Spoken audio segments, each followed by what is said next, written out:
Welcome to In Our Mom's Basement Video Game Podcast, where we talk about everything video games with your host, Dan Giofue and Rage Quit Pat.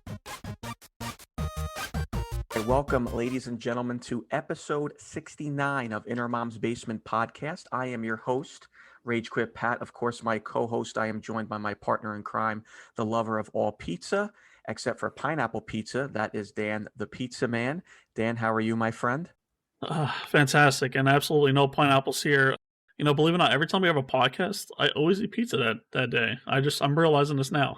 I think it's a good luck charm, but you can listen to this episode on all podcasting platforms: Spotify, Pandora, iTunes, Google Play, or you can just go to inourmomsbasement.com. But we have a special podcast here today. We are being joined by the writer of the 100% rated on Rotten Tomatoes horror film Host, and the writer-director of the upcoming live-action horror game, comes out February 2022, Ghost. We are being joined by Jed Shepherd. Jed, welcome to the Gamer Cave. How are you, my friend? I'm good, Pat. And pizza Dan. Yeah, thank you for having me. I'm excited to be in your mum's basement. It's lovely down here. Our mom serves us pizza all year round, so it's a lovely place. And Jed, thank you for joining us. I want to kind of kick this off here. Let's go back a little bit to when you were younger. What were some of your favorite, horror movies and your games growing up? I mean, I'm quite a basic person. My favorite horror films were the same as everyone else, really. Nightmare on Elm Street, well, mostly 3. I think I watched 3 first. Obviously, the Evil Dead movies. I think my gateway horror films, they were Gremlins. And some people don't think that's a horror film, but it definitely is a horror movie. That was the kind of thing that got me into scary things and stuff like that, and Beetlejuice and all the Tim Burton things. But yeah, it's very basic, just the things everyone else watched, the Wes Craven stuff, the Sam Raimi stuff. And then because that was the only thing available at the time, and growing up in the UK, I didn't really know too many people who were into horror. None of my friends really were. So it was a real kind of treasure hunt to find videos, and I'd have to sneak it off friends' older brothers and stuff in school. I'd be like, hey, does your brother have any like horror movies they can like lend me? And yeah, and then I found a video shop actually, like not too far away from where I am right now. It was on the corner, and you even as a kid, I was in my school uniform. I'd go up to the desk, and if you asked to see the list, you just have to in hushed tone say, hey, look around, and you say, hey, can I see the list? And they'd be like, what are you talking about? Go away, kid, go to the kids section. And you'd be like, no, I want to see the list. And then if you were adamant enough and you had enough conviction, they'd pull out a list. And these were films that were, for some reason, they didn't have the rights to kind of rent it out. And I think most of them were pirate videos as well. So they had a list of pirate videos you could either buy. And I remember the prices were quite expensive, especially for a kid. They were around the 20 quid mark for like a pirate video. But it was all different types of horror movies that I kind of only read about in magazines and stuff. Because I'm from well, my mum's from the Philippines, and she is very much always told me my entire life that monsters and ghosts were real, supernatural stuff's real. And that's, if you know any Filipino people, that's a real big thing, that these spirits are part of your everyday life. These creatures are out there, they're going to get you. So growing up, I was like, I need to research these monsters. I need to know about these creatures and these ghosts and these specters, because just in case I come across them. And horror at the start wasn't about entertainment. It was about learning and training in case I met one. So then it just became part of my everyday life, searching for horror, reading and consuming and dissecting every little bit of horror I can find. And I know we touched briefly on some of the games. I know you said when we talk on Clubhouse, that Hideo Kojima is some of your favorite games. Are any like type of horror games that you were into as well? Yeah, I mean the kind of games I play now are kind of the same games I played as a kid. Like I'm really into Night Trap. I know a lot of people don't like Night Trap, but Night Trap is kind of the game that inspired me, or one of the games that inspired me to make Ghosts. I just thought it's such a charming, cute concept, just not executed very well. And I always thought to myself, okay, if someone actually did this in a way that was actually scary, this would be really, really, really effective. So that Phantasmagoria is a massive influence, obviously, because of full motion video games. But then there's a game that Hideo Kojima made for the Game Boy Advance called Boktai, The Sun Is in Your Hand, which is a game where the cartridge came with a solar panel in it, and the solar panel is utilized in a way that helps the game. So you have to go outside and let the sun charge up your vampire hunter to fight vampires, and it's that kind of blurring between the game and reality that I find really, really interesting, and that's kind of what I hope to achieve with Ghosts. All right, great. Yeah, man. There's quite a few questions we have, going in the direction of Ghosts. But before that, we want to touch base with you on the movie and everything. Is there some movies there that inspired you to create this movie or write for this movie? You mean Host? For Host or for the video game? For Host. Oh, for Host. Oh, yeah. I guess the inspiration for Host was a few things. It's basically a collection. It's like almost like a jukebox of all my favorite things about horror movies. Every scare you see in Host has a relation really to like some of my favorite scares throughout horror movies. But Ghost Watch, I don't know if you know Ghost Watch, the 1992 BBC television movie, a little bit like War of the Worlds. People thought it was real, and it's kind of a precursor to things like Blair Witch Project and Paranormal Activity, and it was banned in the UK for a while as well. And I managed to get it a while ago on VHS from eBay. It was before they released it because it was banned in the UK for a long time. So I watched it and I just couldn't believe how well it was executed. The premise was this was a real thing. This was a real haunting, a real haunted house, and it made people believe it. And actually, one person committed suicide after watching it because it felt so real. And I'd never really experienced anything like that besides Blair Witch Project. So that was the big inspiration to me because it was British and was way before the Blair Witch Project. Other things that inspired Host is things like Lake Mungo, which is kind of like a slow burn found footage movie. Obviously, the Blair Witch Project. That's the big one. And I don't know if you heard my conversation I spoke to Eduardo Sanchez, the writer and director of the Blair Witch Project, but we kind of went through the Blair Witch Project, and he was very much trying to always turn the conversation around to Host because he's a big Host fan, and he would be like, I can't believe you did this, the way you did this. And I was like, look, Eduardo, everything you're saying is great, is totally copied from the Blair Witch Project. It's funny that he didn't realize that, because we used the Blair Witch Project as a template, the way that they structured the script, the way they redacted some of the information from the cast. But yeah, it was, to be honest, like, as you probably know the story of Host, we wrote and made it and released it within 12 weeks. So there wasn't too much time to think about things. So most of the subtext is just that subtext, stuff that we didn't think about while we were writing it. So yeah. What I love about the movie too is, I'm not the biggest found footage fan, but it just came out the perfect time too. Like, we're all in quarantine, and we're all like, I never heard of Zoom until businesses were like, oh, we're gonna have Zoom meetings and stuff like that. To see a horror movie, I think, involve all those elements just done really, really well, and the kills are great. I'm a big kill guy, and yeah, kills are awesome. The ending jump scared the shit out of me, so I really enjoyed the movie. The movie was a lot of fun watching at 12 o'clock at night with the lights off. So it definitely was a fun experience watching that. My question, I did read up on it. Was it true that the actors had to do their own kind of makeup work? Yeah, they did everything because we weren't allowed. It was at the height of lockdown, and we weren't allowed to be in each other's houses or see each other. So Rob directed remotely, and it's hard to direct a film anyway, but to direct it remotely is even harder. So he did an incredible job directing them.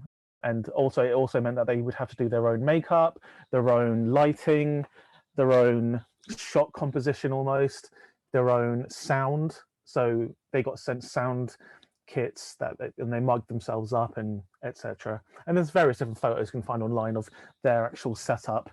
All the data was all shot actually on iPhone 11s that were taped to the back of their laptops, and they had to upload the data every day as well. So yeah, they did multiple jobs, those ladies, and incredible jobs, really. Yeah, man, that was really good. You know, I was a big Paranormal Activity guy when those movies came out, and then this kind of threw all that same vibe of just the hunting and all the antagonizing the ghost or the demon and spirit. So I really liked it. I mean, I really enjoyed it, man. So hats off to that.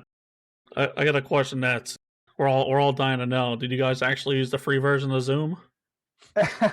No, we initially did have the free version of Zoom just before we started making Host, but I bought the pro version because we started doing more stuff on Zoom pre-host, like we did like quizzes, and actually right at the start of lockdown I made a WhatsApp group called the Quarantine Movie Club, which was designed to every day we would have watch parties with our friends. Everyone you see in Host was part of that watch party, and we would just watch films on Netflix and Amazon and Disney Plus every single day. And then it got to the point where we'd run out of films to watch. We'd watched absolutely everything. And the last film we watched, I believe, was Waterworld. And we thought, no, we can't do this anymore.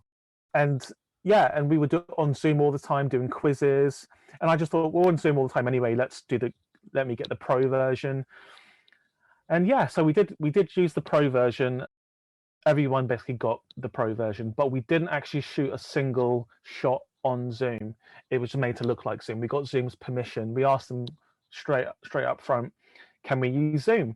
And luckily they said yes, because I'm guessing they just thought it was going to be a little production, which it very much was. It was a little production. Not many people were meant to see it. It was meant to be just a little film that we made with friends.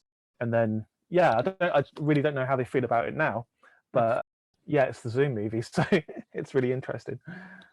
They definitely are probably watching on a repeat. My last question before we go on to talk about the game. Mm-hmm. What are you most proud of about Host? You know, there's not many movies, especially in the horror genre, that have such a critically high score, 100% on Rotten Tomatoes. I mean, that is amazing. You know, what are you most proud of? I never really, I do think about the 100% a little bit, but like not a lot. I mostly think about the fact that we made this with our friends. Like, it's rare in film that you get to make a film that people watch with your friends. Genuinely, all of the crew were our friends. Like the stunt guys, the VFX person, the costume lady, the producer, everybody involved were genuine friends. And it's crazy to me that the one time we decided to all work together was the time we make the biggest horror movie of the year, and for very little money and on a very small streaming service, and it just exploded and became a worldwide hit, and it went to the cinemas, and it's still shown in cinemas in some places. It's on Netflix in some countries, on Amazon Prime in India as of last week, which is really cool. But yeah, so I'm just proud of the fact that we got to make it with our friends, because we'd been subjecting these ladies to our short films for like 8 years now, and I think they've had enough of short films. So it's good that we can put them in something that the entire world's seen, because those 5 ladies, you couldn't cast a better set of people to be in this. It feels like they've all got their own individual kind of way about them, and I think the hardest thing for a writer is creating characters that don't just feel like an analog of yourself 5 times. But these ladies, they come so fully prepared to put themselves on screen, and I just think these characters that they are versions of themselves, but the characters they created are so interesting and multifaceted and layered.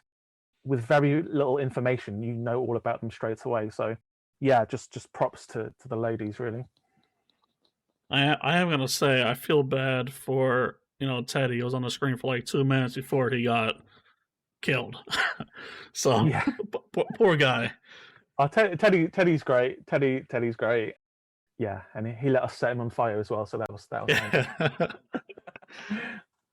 All right, so serial killer had a question here. Did you guys have any issues with the battery life of the iPhones while filming? Well, I wasn't around for the film because obviously it was remote, but I guess the phones always had to be charged and stuff. But I guess iPhones do last quite long, especially the 11s at the time, because that was the latest one that was out back in April last year. So yeah, it's fine. Like, I've got an iPhone 12 Pro Max at the moment, and it's basically a cinema camera in my pocket, and it's crazy how long the battery lasts, and it's really cool. But no, there wasn't too many problems as far as I'm aware. More problems with the sound, actually. I believe that there was issues with the sound, that it was almost too clear. So I think in the end, they use a lot of the sound actually from Zoom, because Zoom was showing like this, so the actors could see each other and stuff. So it was being recorded. So I think they used a lot of the actual Zoom sound to make it sound like it was on Zoom rather than that it was recorded separately. Awesome. We're gonna go ahead and ask you a couple questions about Ghost, because when I read about it, I mean, I'm super excited. I love to play live action games, kind of like the Heavy Rains. You brought up Night Trap. I was actually going to ask you that question, if that was one of your, it's a cult classic now, and I was going to ask you if that's one of the games that inspired you. But how did this come to fruition? Like, was the idea pitched, and did you? Yeah, how did it start? How did Ghost come about? So like when I have an idea, it doesn't just disappear from my head. It stays in there forever, and I feel like I need to get it out and make it, otherwise it'll just like fester and become something insidious. So I have to like always get these ideas out in some form, either write it down and then I can kind of park it away. Or with this one, it was around Halloween last year, and cinemas had reopened in the UK again, and luckily it was around the time that Host came out in the cinema in the UK. So Host was being shown in over 150 cinemas nationwide, and we were doing a lot of Q&As. I was going every single day. I was going to different cinemas and doing Q&As with the ladies, and I was just like, this is the life. This is so cool. Like, we've made this film that's just blown up so big, and we're doing it together. Like, we should just work together all the time. So, and at the same time, during lockdown, I'd been replaying a lot of these full motion video games that Limited Run had re-released. They'd done Double Switch with Corey Haim, Night Trap, and a bunch more. So I was just like, there's something about these games, like, and it just came to me like when I was on stage, like sitting next to them all in a row, and I was just like, wouldn't it be cool if like we somehow did a full motion video game? But of course, I have absolutely no idea how to make a video game. I'm not a games developer. It's just this idea, but that is probably the best thing that could happen though, because I didn't have any of the preconceived notions of how hard it is to make a video game. So I'm just like, just make a video game. That's what I'll do. So just crazy fortune. The next day, or within 24 hours, I got a DM from Visible Games, who are games developers in the UK who made a bunch of horror games. And they were like, hey Jed, we love Host. If you ever have any horror game ideas, throw some our way. It would be really cool. And I've had this before, actually. I've had games companies reach out to me before pre-Host, just based on shorts, wanting like horror writers to write horror games. And this is the first time I actually went back and went like, actually, can we Zoom? Because obviously I checked them out to see if they're legit first. Like, can we Zoom? I've got an idea. It's a little bit out there. So I jumped on Zoom with Visible Games and said, okay, this is my idea. It's a little bit out of the box. It's a full motion live action video game that's real time. And I explained exactly what that means. And they were up for it. They were like, okay, we'll figure out how to do this. We'll employ people to help us do this. So that was the very start, just the game developers agreeing to explore this with me. But then we had to figure out how we were going to do this, how we would get it distributed, because it's a weird idea. And of course, because Limited Run Games had released all of these full motion video games before, I thought they were the best people for the job. So myself and Visible Games jumped on a Zoom with Limited Run Games, and we said, okay, this is the plan, this is what we want to do. And Visible Games, they're the most successful independent games distributor there is. They don't have to have a meeting with us, but they did. And straight away, they was just like, can we stop you? We want to do this. What can we do to help you do this? So got them on board, and they've released it on all formats. And then I had to think, okay, now I've got to get this made. I had to ask the ladies if they wanted to be in a video game, and they have crazy trust in me, luckily, because we've done a million things together. So they were just like, yep, just tell us when to turn up and we'll be there. And the next step was for the creatures, and Trevor Henderson, who's obviously the creator of Siren Head and is one of the coolest people ever. He's just his brain for like horror creatures is insane. And we'd been talking to each other anyway a bunch on Twitter, and I'd always thought, if something came along where I could get Trevor involved, it'd be really cool. But he's maybe a bit too big now because of Siren Head going viral, and his other creatures, of course. But he straight away he was like, "Yep, I'm into it. Let's do it." And then I was like, "Okay, well now we need someone to make the creature. Who can I ask?" And I only had one thought in my mind, which is Jim Henson's Creature Shop, because I'm the biggest Labyrinth fan ever. And they just made the Dark Crystal, and the Skeksis are spooky and scary. So I thought, okay, they can do this. So obviously I didn't think they would actually say yes, and I just have to give them my best pitch to Jim Henson's Creature Shop, and said, look, like, I know this is crazy, but like, hear me out. And they heard me out, and they went away and came back the next day and said, let's do it. So yeah, I got everyone that I wanted. It's crazy how I pulled it together like the Avengers. I guess I'm Nick Fury, but yeah, it's insane how it all came together, and I still can't believe I'm making this video game. Yeah, man, that's awesome. So before we get more into that game, just so all the listeners who are going to listen in on this, like, can you let us know what Ghost is exactly? Just the full around, what it's going to be about. What are you going to be able to do in it? Yeah, so you play an overworked, underpaid producer of a reality TV show called Ghosts, which is on a channel called Fright TV. And if you think of it as kind of like a mix between the Discovery Channel and like a horror channel together, it's like documentaries about the search for Bigfoot, or like, are UFOs real, or like the Beast of Brighton or something. Just weird shows like that where you watch at 2 a.m. drunk and you just think, okay, that's cool, maybe Bigfoot is real.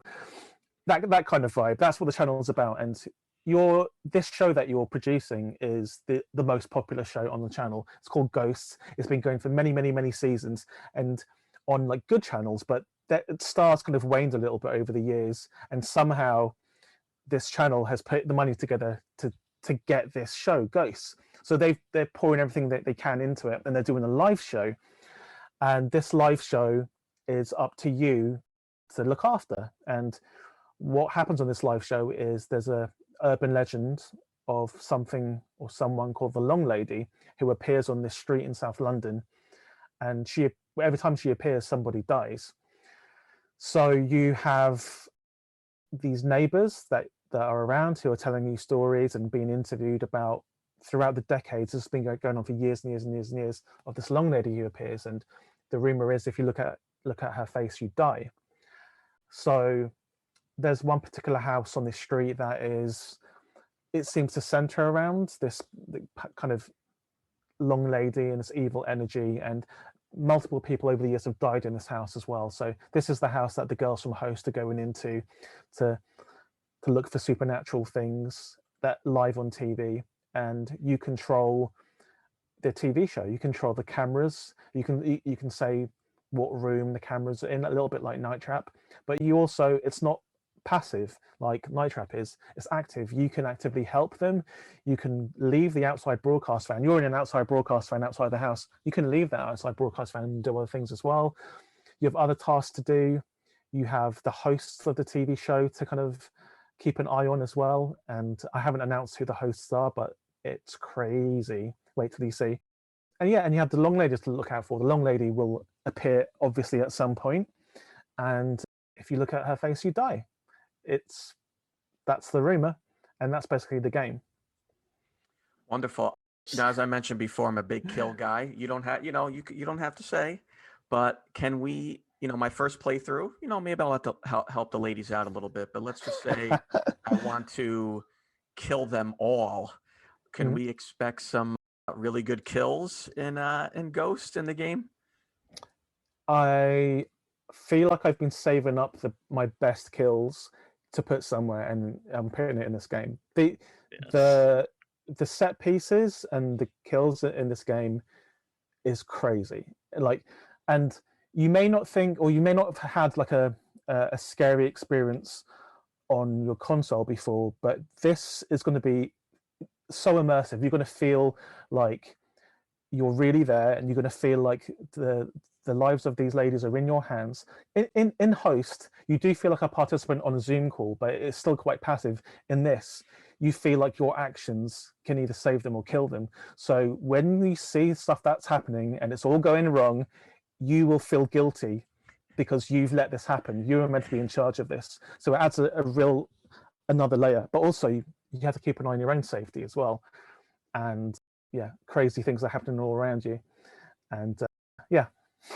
Oh wait, I have to keep an eye on myself as well. I have to make sure I'm. Oh my god. Because you're by yourself in an outside broadcast van, like controlling no. the show. Yeah. Oh no. I thought I was just in control of the ladies, but damn, now I gotta watch out for myself. I guess I'm gonna have to kill myself off too. That's right. It's not passive. It's active.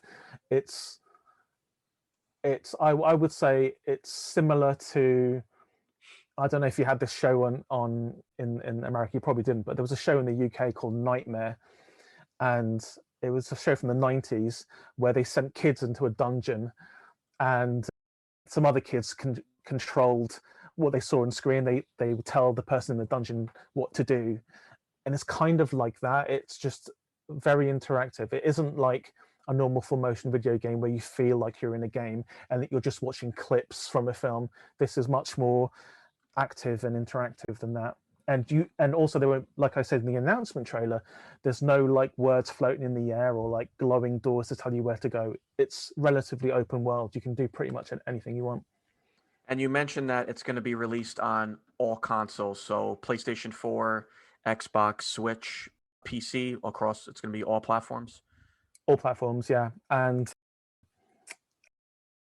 Steam as well, yeah. So physical through limited run games. I think the Nintendo Switch will be the game when I'm playing it myself. I think it will be on Nintendo Switch, how I will play it. And I was having a meeting with Visible Games today about the specifics of, because there's so much happening at the same time. I was like, can this actually all fit onto a cartridge? What we want to do onto a Nintendo Switch cartridge, and it can. It's much more powerful than I thought, because you have multiple things running at the same time, multiple scenarios that you can dip in and out of, and that's why it's so replayable as well, because you will never get two people having the same experience with Ghosts. I think it's relatively impossible to have the exact same experience. And yeah, that's what I'm excited about, because I think people will announce on Twitter or social media, oh my god, did you see that? And other people who are playing it at the exact same time, because everyone plays at the same time, some people will be like, no, I don't believe you, that's actually happened, because I'm playing the game as well at the same time and I never saw it. But you have so many choices in this game, and it's really cool. Well, I really hope that Limited Run Games is going to be giving away a Jed Shepherd statue along with the game, because I know Limited Run does a lot collector's edition. Yeah, they do a lot of really cool collector's editions. So pitch them the idea of giving away a statue of yourself. They're doing a statue of the Long Lady. I don't know if you've seen all the extras, but there's like, yeah, there's jumpsuits. So you can get all their costumes. There's a million things you can get, like loads and loads of things, VHS and all kinds of stuff. So I think we're going to start throwing in some viewer questions as well. So we got two that just dropped. So Serial Killer wants to know if you guys are going to do a VR release at all.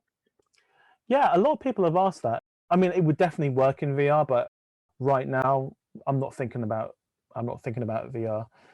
It's just too hard to do this kind of open world live action in VR. If I did figure out how to do that, I think I would become a billionaire, because nobody's done that.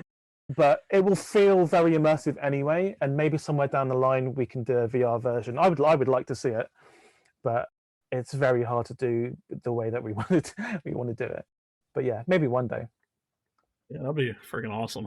Also, Indigo asked, what came first, the creature design or the story idea of the Long Lady? It was always the story.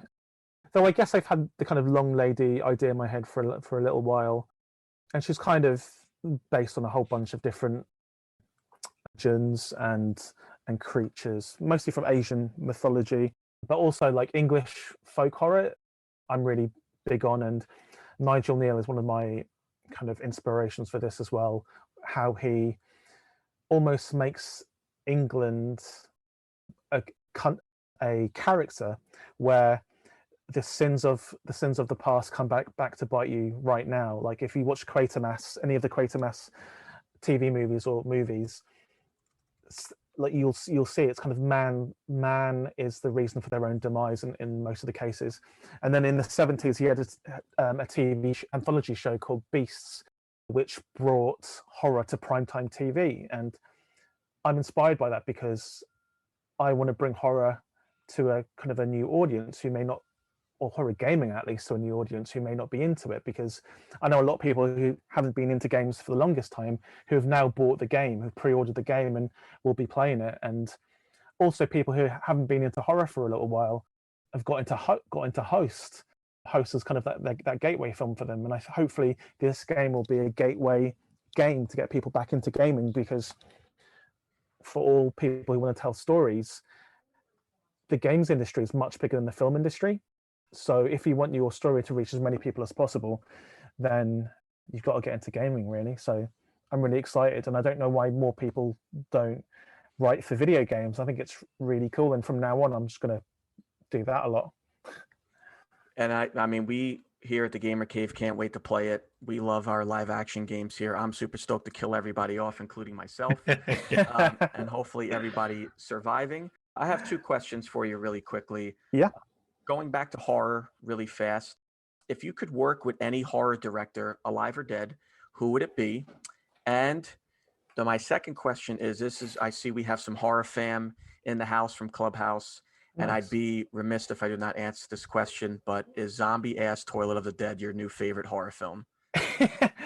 I'll answer the first one first. So I'm working with Sam Raimi is my favorite director and always has been. So I'm working with him. I've been working with him for the last 18 months, 2 years on a project. So people think it's because of Host, but no, it was way before Host. We've been working with Sam Raimi. It's the best. It's just as exciting, as cool as you think it is working with Sam Raimi. So that project hopefully will start at the end of this year, or maybe the start of next year. But yeah, it's always been Sam Raimi, really, and so I'm doing that. I mean, dead, someone who's died that I'd really want to work with is Wes Craven. I think Wes Craven created the best horror antagonist of all time in Freddy Krueger. You can never ever come up with a better bad guy than Freddy Krueger. It's impossible. And the reason why it's impossible is because he's the one bad guy you can never get away from, because biologically we have to sleep. You can never get away from, it's inevitable that he will kill you. He will murder you in your sleep. And that creates so much fear that you are doomed to die by Freddy Krueger's razor blade hand. All other people, Jason, Chucky, you can just close the door on them and that's fine. Lock the door, you'll be fine. Chucky, you can just kick in the head and will fall down some steps. I've never been scared of Chucky. He's the easiest to get away from. Anyway, Freddy Krueger, you can't get away from him. Everyone has to sleep, so you will die. You're gonna die. If he fixes his sights on you, you will die. Nancy got lucky a bunch of times. So yeah, Wes Craven, really. I guess I would love to do something with Junji Ito, though. I mean, he's not really a director, he's an illustrator, but I would love to work with him, like I'm working with Trevor Henderson, who's kind of like the Western Junji Ito, I guess. But yeah, him. And I would love to do something with Hideo Kojima as well. I think he's a genius. He is the person I look up to in the games industry, just with his imagination. And if I can have just a fraction of the success that he's had in gaming, making innovative games, then that, like, literally 0.1%, I'd be happy with that. Then, And Zombie Us, I haven't seen it. I've been meaning to see it for a long time, of course, because you guys keep recommending it, but I will watch it. it might give you the urge to write the second one. You never know. Okay, it sounds like something I would do, to be fair. All right, so we got some more viewer questions that came through our email recently.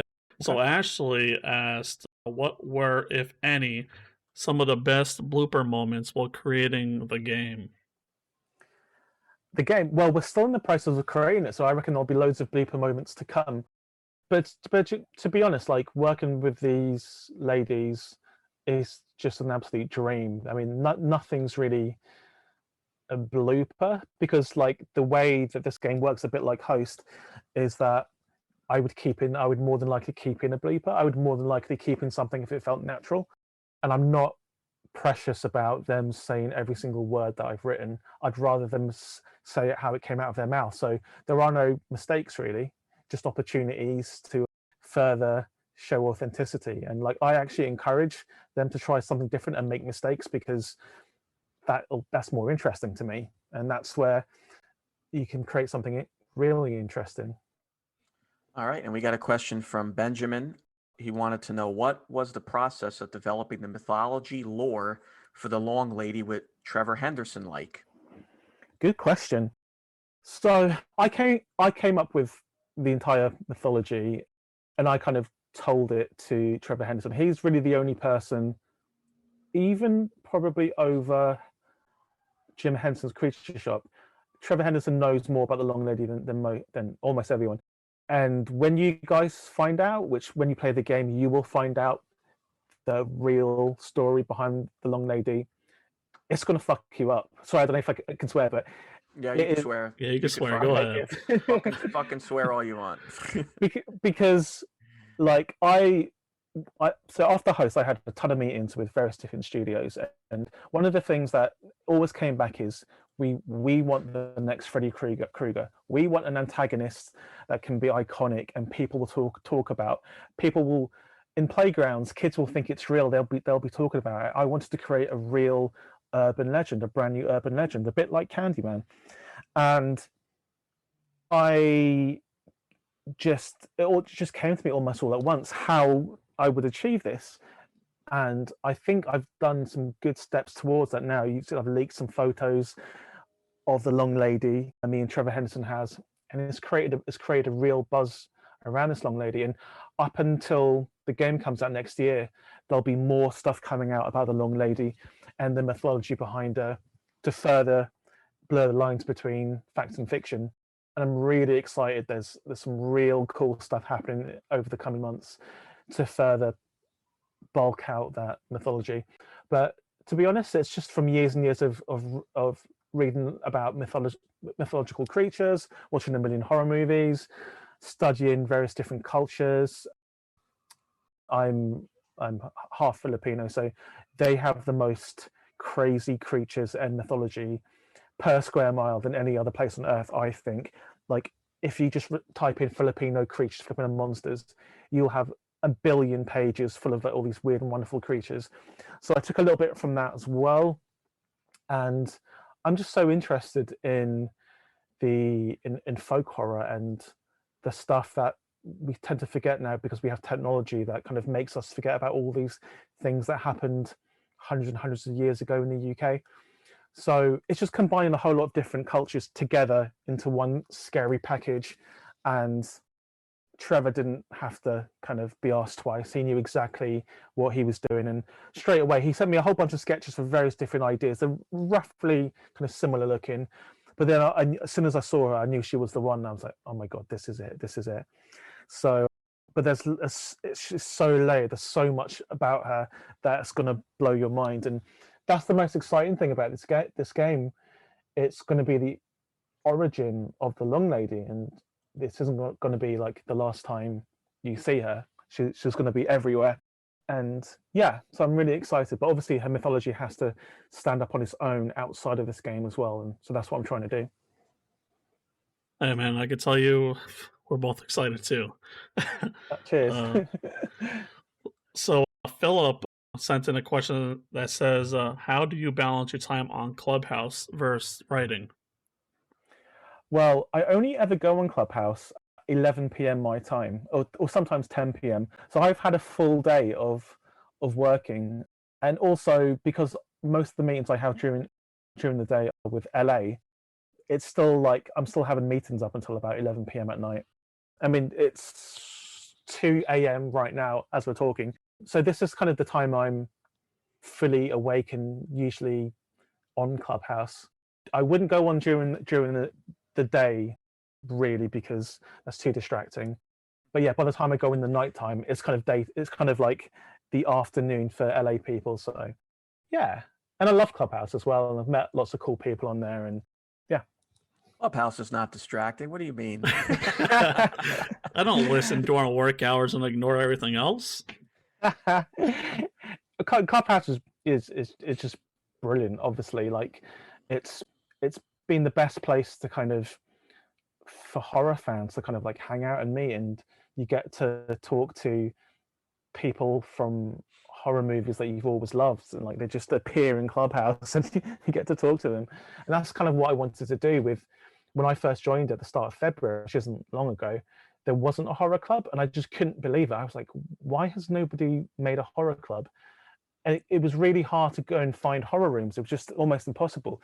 And horror rooms that were actually talking about horror and not like other subjects. So I just started it, and then started Clubhouse of Horror, and yeah, and it's been really cool. Like, where else are you going to speak to execs from Blumhouse, Raimi Productions, actors from your favorite films, like from your youth and now? And oh, it's crazy. It's exciting. And like tomorrow in my Clubhouse of Horror room in Clubhouse HQ, because I'm one of the weird creative first people, there are some real big names that are going to be in. I think, Pat, you know one of them, but there are some real big names coming into that room tomorrow from the horror world. I think it'll blow people away, some of the names you'll see tomorrow. The first name, I'm not going to say it, but the first name you told me, I was like, holy shit, I'm going to be popping in there. But it's been great. I mean, you know, that's how we met. It's been, you know, I loved the room that you started, which was Tell Us When You Were a Kid, the movie that scared the shit out of you the most. So that was a fun experience. Quick question. So we had another viewer question here from Indigo. Do any of the members of the Host Ghost cast feature in any upcoming film projects that you might be able to share? And also another one from Indigo. If the game is a smash, might we see a Long Lady movie? You will see the ladies in upcoming projects 100%, maybe not all together, but I plan to use them as much as possible. Like I'm shooting something in July, and when I agreed to do it, I said to them, hey, I'm gonna put the 5 girls from Host and Ghost in it, if that's cool. And they're like, sure, okay. So yeah, you're gonna see them in hopefully as much of my stuff as possible. I mean, sometimes schedules won't allow them to, but I'm hoping they will. And of course, like again, like this isn't going to be my first game either. Sorry, this isn't going to be my only game. It's going to be my first game, but it's not going to be my only game. So you're going to see, like, as much as possible. You're going to see them in lots of things, because like they're my friends, and I always want to work with my friends. And of course, I'm going to have to at some point not work with my friends, and that's going to suck. But until I stop having fun with them, then I'll work with them as much as possible, because like there's nothing better than that, really. And what the other question is, what would if it's a smash hit, would we see a Long Lady movie potentially?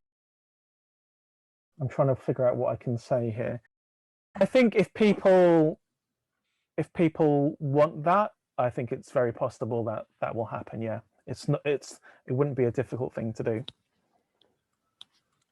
We're excited for the game, Host, Phenomena movie. Jed, thank you so much for joining us here at the Gamer Cave. We really appreciate it. We here want to congratulate you on Host. We want to congratulate you on starting the horror club on Clubhouse. It's been fantastic. We've had a lot of good times there, as you know. Mm-hmm. Also, and congratulations on hitting your goal as well for Ghost. Your Kickstarter hit its goal. So congratulations on that as well. Our last question we like to ask everybody here is, what would be your best advice for someone looking to get into the industry that, you know, you're in, like writing, you know, things like that? What would be some of your best advice for someone looking to get into the industry? I would say in writing or directing, or just in general? Just in a general, like if someone's looking to get into directing or writing, what would be, you know, your best advice? I mean, it's really corny and cheesy, but it really is just make things. Don't wait for someone to tell you to make something. Just make it yourself.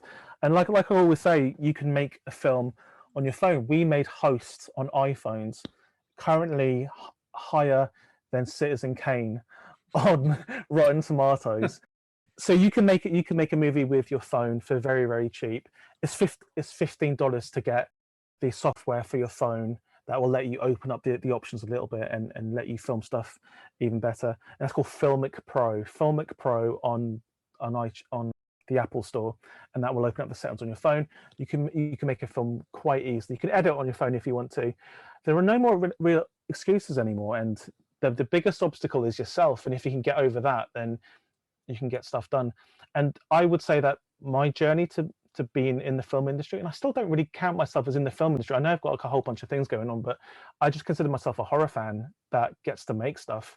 And I don't care about the networking. I don't care about making money. I know I should do, but I don't really care about making money. And my manager will hate me for saying that, but I really don't.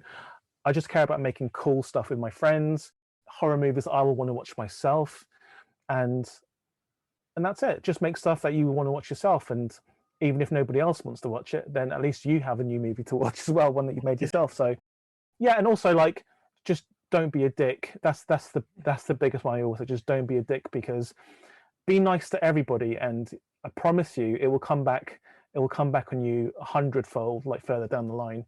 If you're a dick to just one person, even that person could be the difference between you having a career in film and not. Yeah, so just generally be nice. And on Clubhouse, don't listen to too many people that think they call themselves subject matter experts or entrepreneurs. Listen to people who actually have credits and have actually done stuff, because there are a lot of grifters on there. But besides that, just don't be a dick. So Jed, you mean you haven't bought an NFT off of Clubhouse yet? I've not yet, but like, who knows? Maybe one day I will, but I don't know that much about them, to be quite honest. I've tried to, but I just still don't understand them. Thank God for that horror room, because like you said, man, every room in Clubhouse was NFT, how to get NFTs. Oh my God. There you go. Balloon in our live audience says a long lady NFT. There you go, Jed. Oh, 1,000 people have DM'd me wanting to make a long lady into an NFT. So many people. I'm just like, what? No. But yeah, like, and I know the things that I make, especially with ghosts, do lend itself very well to NFTs. But like, I'm not interested. I'd rather just make cool stuff. And for me, NFTs aren't cool. Yeah. So we're 100% on board. And again, like we said before, can't wait to play the game. Can't wait to see what the long lady is like. I mean, I'm very intrigued, and yeah, I feel bad for these girls because they're going to die. They will if you control them, yeah. Well, I just want to point out there, if you need any more actors, Pat and I are willing to join. Okay, deal.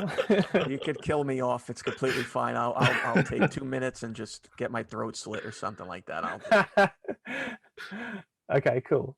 All right, man. I very much appreciate you joining the show today. As we're closing out, I just want you to give you the opportunity to tell everybody where they can find you on social media. Yeah, sure. Yeah, you can find me on Twitter and Instagram at Jed Shepherd, JedShepherd. Not how you spelled it there with an A. SHEPHERD. I worked really hard on that. First I put your names with 2 P's, and then I completely missed it. I missed the damn vowel. Damn it. Oh no. Sorry. No, like most people don't spell it right, but yeah, so where it says Twitter under there, yeah, that's the right spelling. But yeah, you can find me there, or you can find me on Clubhouse all the time. Mostly on Thursdays, 4 p.m. Pacific, midnight in the UK. That's when the big Clubhouse of Horror room is. And we have some amazing people there. Barbara Crampton's my co-host, to give you an idea of how cool it is. And actually in the next couple of weeks, there are going to be some pretty big announcements coming out as well about some other stuff as well, which I'm very excited for, in the game world and also in the horror film world. Well, we're definitely excited to hear it. And of course, you can find us on Facebook, Instagram, Twitter, Inner Mom's Basement, and all audio platforms at our Inner Mom's Basement, and our website, of course, at innermomsbasement.com. Thank you so much, guys, for joining. Jed, thank you for joining. Very much appreciate it. It was a wonderful, wonderful episode. Thank you for everyone watching. Pat, thank you for joining the show, as always. I think that's it. Yep. Thank you guys so much. Thank you. Jed, again. Yeah. Thank you, of course, for taking the time out to join us. We really appreciate it. Thank you. I appreciate this was episode 69 as well. I did appreciate that. We saved a special number an episode for the occasion. Take care, everybody. Cheers, guys. Bye. You've just listened to the In Our Mom's Basement, a video game podcast with your hosts Dan Giofue and Rage Quit Pat. Subscribe to our podcast on iTunes or Google Play. See you in the next episode.